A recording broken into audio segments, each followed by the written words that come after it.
Did you ever wonder why trick-or-treating is called trick-or-treating?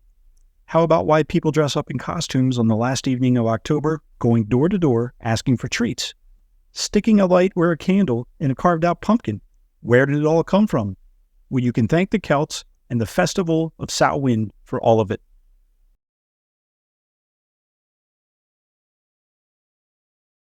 Samhain is referenced over 1,000 years ago in Irish literature. Today we'll talk about the origins of Samhain and the customs, traditions, and legends that eventually led to the modern-day Halloween. Samhain is an ancient Gaelic festival that marks the end of the harvest season and the beginning of winter.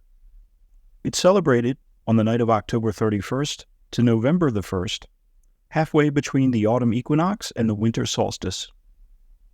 Samhain is considered one of the four major Gaelic festivals, along with Imbolc, Beltane, and Lunasa.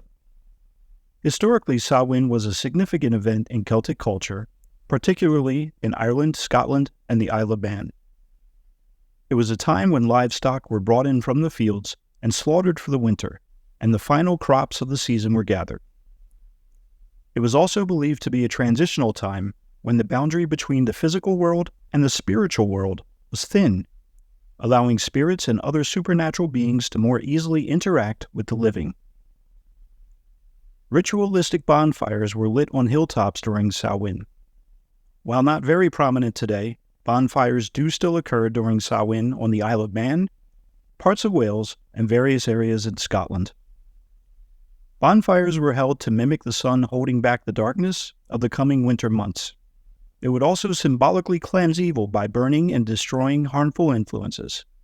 They were believed to have protective and purifying powers, and communities would come together to light large bonfires, and the flames were used to relight the hearths in homes.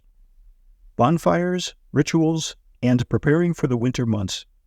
So what does all of this have to do with Halloween? Let's start with the origins of trick-or-treating.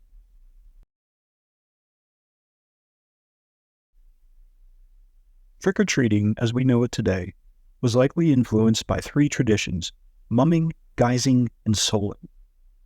Mumming is a traditional form of performance art that involves costumed actors, often masked or disguised, who engage in play acting, singing, and dancing. It has deep roots in European folklore and has been practiced for centuries, particularly in the British Isles. Mummers wear elaborate costumes, masks, or face paint to conceal their identities. The costumes are often colorful and imaginative, and they may represent specific characters. Mummers typically perform short plays or skits that follow a scripted narrative. These plays often have a festive or comedic theme. The performances may include dialogue, singing, and choreographed movements. They frequently interact with their audience, sometimes involving them in the performance itself or engaging in playful banter. Audience participation is a key aspect of the tradition. Mumming often incorporates elements of symbolism and ritual, reflecting cultural and religious themes. These may be linked to fertility, rebirth, protection from malevolent forces, or other spiritual beliefs. Mummers would go from house to house performing their plays in exchange for food, drink, or other small gifts. In some regions, there has been a resurgence of interest in mumming as a form of cultural heritage. Efforts have been made to revive and preserve this traditional art form through performances, workshops, and festivals. Mumming can take on different forms and variations depending on the specific cultural context.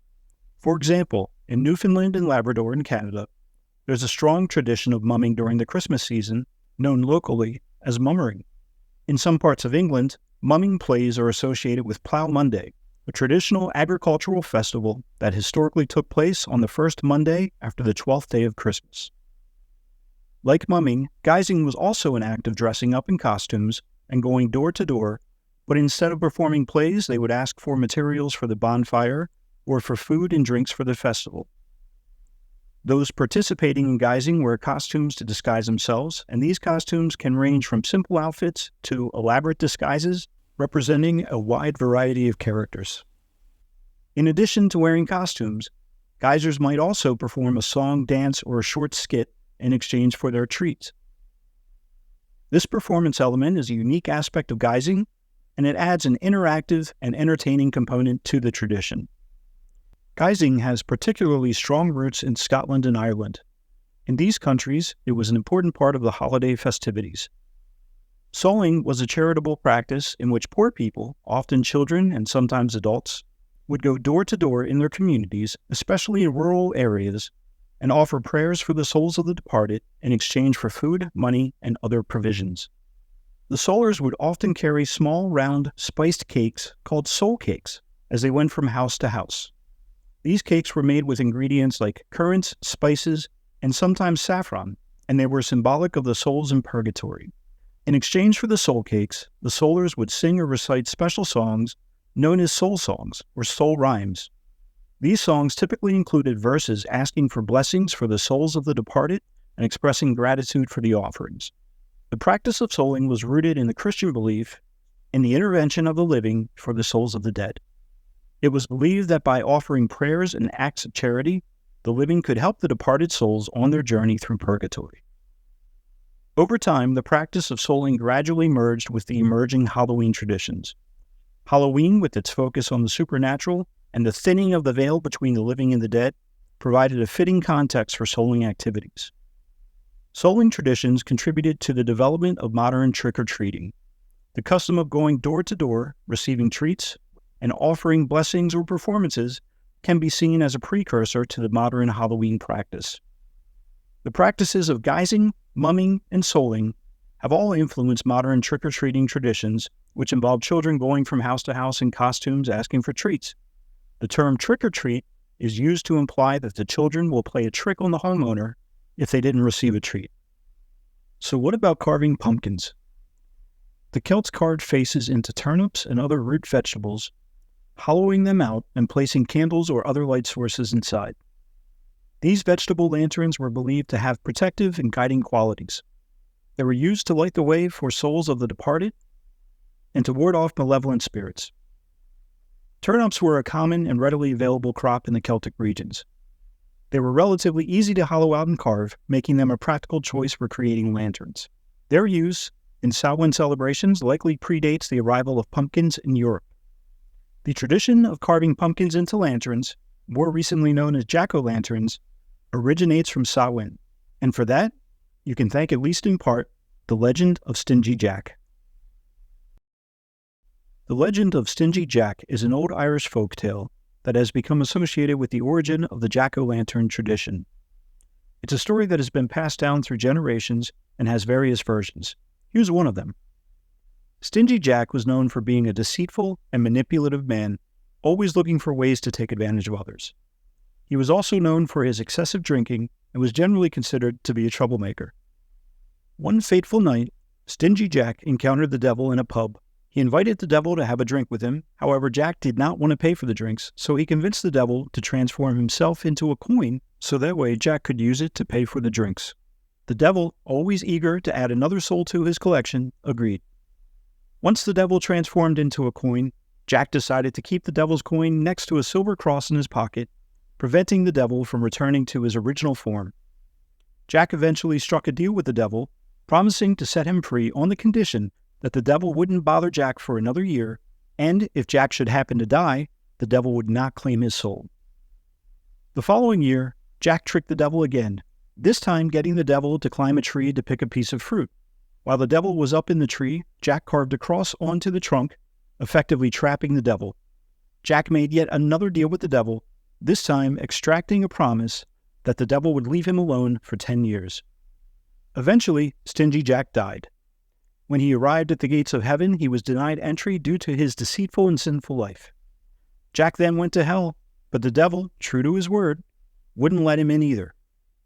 The devil, not wanting to deal with Jack's trickery for eternity, sent him off into the dark night with only a burning coal to light his way. Jack placed the coal inside a hollowed-out turnip, creating the first jack-o'-lantern. Legend has it that Jack continues to roam the earth with his makeshift lantern, forever known as Jack of the Lantern or Jack-o'-lantern.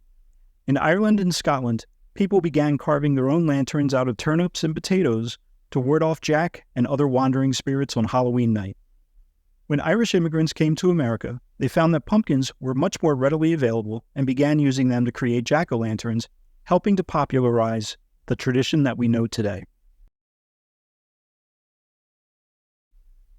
we've covered the origins of trick-or-treating, dressing up in costumes, and jack-o'-lanterns. But why is it called Halloween? While Samhain is still celebrated by some modern pagan communities as a religious holiday, when Christianity spread to the Celtic regions, Samhain's traditions merged with Christian holidays, in particular All Saints' Day on November the 1st and All Souls' Day on November the 2nd. This blending of customs helped to shape the modern celebration of Halloween. All Saints' Day, referred to as All Hallows' Day or All Hallows' Eve or evening, was established by the Roman Catholic Church. It was established in the 8th century and took place on November 1st. Some people believe that this day was inspired by the festival of Samhain, established as a day of remembrance of those who have passed on and not exclusively to saints. It occurred in the evening. The Celtic day lasted from sundown to sundown of the following day. With the contraction of All Hallows' Evening, you end up with Halloween, and so the modern-day Halloween was born.